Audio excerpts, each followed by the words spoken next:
Hello guys, আজকে বাড়িতে জন্মাষ্টমী পুজো আছে, সেই জন্য রেডি হয়েছি।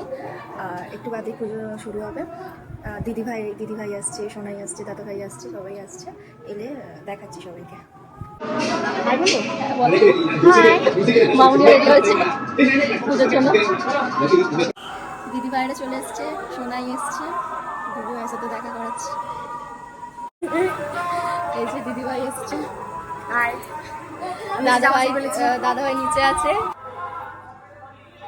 এটা হচ্ছে বাড়ির ঠাকুর ঘর। আজকে পুজো উপলক্ষে সব ঠাকুরকে সাজানো হয়েছে। হচ্ছে রাধাকৃষ্ণ,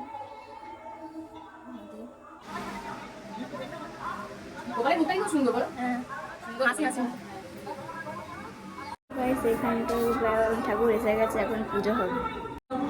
গোবিন্দম পুণ্ডরীকাক্ষ্য রক্ষমাং শরণাগতঃ